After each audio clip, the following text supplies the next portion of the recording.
focus in on 21, and then I'll give you the complementary Old Testament passage in Zechariah 14.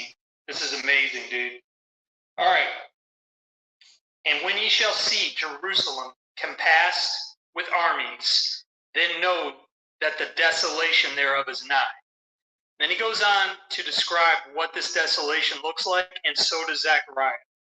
So, like you said, things happen really fast over there. So, I don't see how this isn't going to come to pass. And we have the space of time, even before March, that this could all happen, just like that. I mean, it could happen next week. Who knows?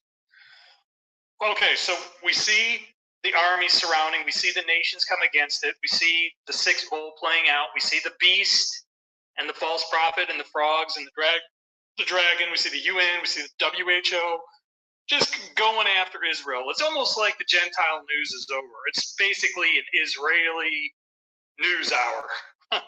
Okay? So, and when ye shall see Jerusalem compassed with armies, then know that the desolation thereof is nigh. Then let them which are in Judea, now I believe this is physical, in Judea flee to the mountains, and let them which are in the midst of it depart out, and let not them that are in the countries enter therein too. See, this isn't the Matthew 24 to the Gentiles, like you said. This is to the Jews. Okay, physical. For these be the days of vengeance, which started October 7th, even out of the mouth of Netanyahu. He said this will be a massive vengeance, just taking it right from Jesus' lips, that all things which are written may be fulfilled. And I'm going to show you in Zechariah 14 a couple of those things that are written that have to be fulfilled. Okay? But woe unto them that are with child, and to them that give suck in those days. What days? The days of vengeance. For there shall be great distress in the land, and wrath upon this people. It's starting to talk about the desolation, what it looks like. Okay, the armies compassing it, the nations compassing Israel is one thing, but the actual desolation of Israel is another. And they shall fall by the edge of the sword, and shall be led away captive into all nations, and Jerusalem shall be trodden down of the Gentiles until the times of the Gentiles be fulfilled. Okay? And so that started October 7th. You can see this verse, the dominoes started to fall, and the days of vengeance began October 7th. And then in the following verse 25, it says, and there shall be signs in the sun, October 14th, and in the moon, October 28th, and in the stars, and upon the earth, distress of nations with perplexity, the sea and the waves roaring. That's happening now, dude. I don't care what anybody says. Men's hearts failing them for fear and for looking after those things which are coming on the earth. Day of the Lord hasn't started yet. For the powers of heaven shall be shaken. We believe that happened just before on 1335. They were cleared out. Okay, and then shall they see the sign of the Son. And then they shall see the Son of Man coming in a cloud with power and great glory. Seventh trumpet.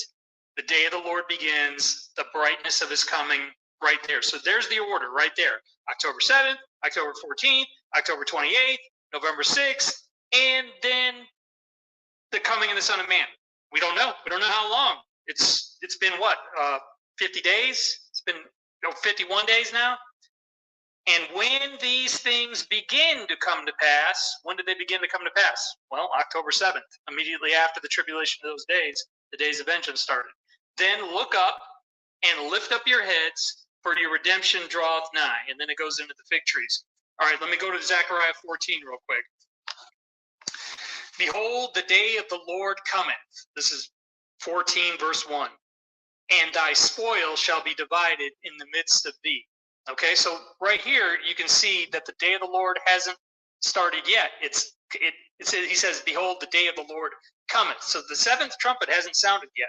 For I will gather all nations against Jerusalem to battle. Happening now, 6 bowl. And the city shall be taken. Okay? That hasn't happened yet, where Jerusalem hasn't been taken. although it started October 7th, because we saw the outskirts and the borderlands of Israel and Gaza, these things actually did happen. Okay, so we see the days of the vengeance starting October 7th on the last great day of the feast, Hebrew calendar. For I will gather all nations against Jerusalem to battle, and the city shall be taken, and the houses rifled. That happened on in a limited way. 1,200 people died, and the women ravished. That happened. They raped them. Okay, and but see, here's the thing. And half of the city shall go forth into captivity, and the residue of the people shall not be cut off from the city. So there is a partial capturing of Jerusalem, either all of Israel or Jerusalem itself, because sometimes a capital can represent the whole country. But this may be speaking literally of that city. Okay? Then shall here's the timeline right here. Okay? So the desolation does happen before the seventh trumpet. Why?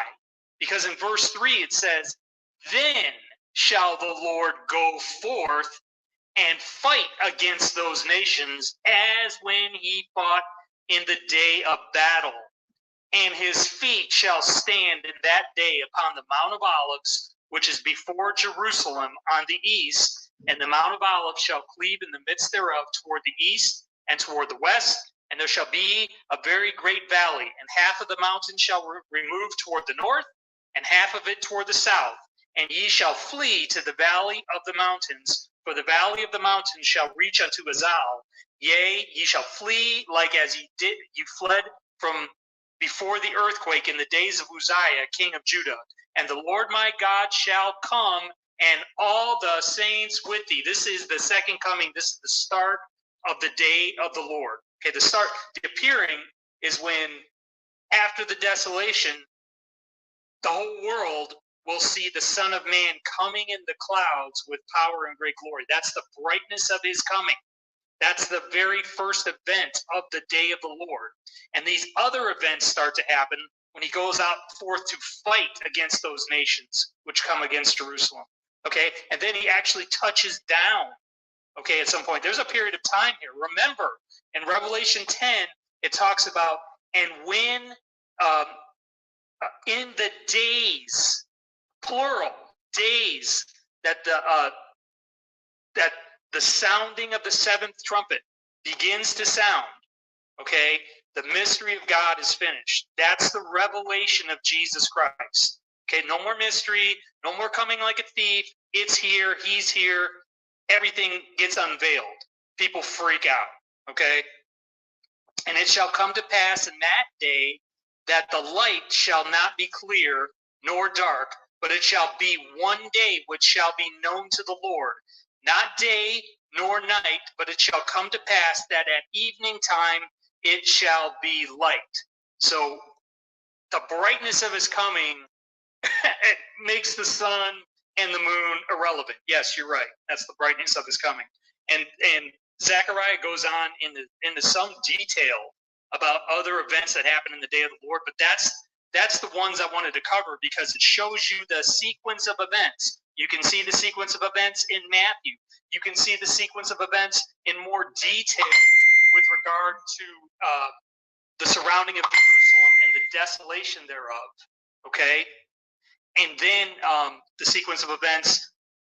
So you got October 7th, 14th, 28th, and then November 6th, the sign of the coming of the Son of Man, and then finally the coming of the Son of Man in the clouds with power and great glory. That's the brightness of his coming. That's day one of the day of the Lord, which extends into the future for some time, probably up to a year, because the Bible also calls it the year of his recompense. Okay, it's getting even. It's his day. It's his year. It's his. Okay, the beast is toast. They're going to be running and hiding, and the Lord that day alone will be exalted.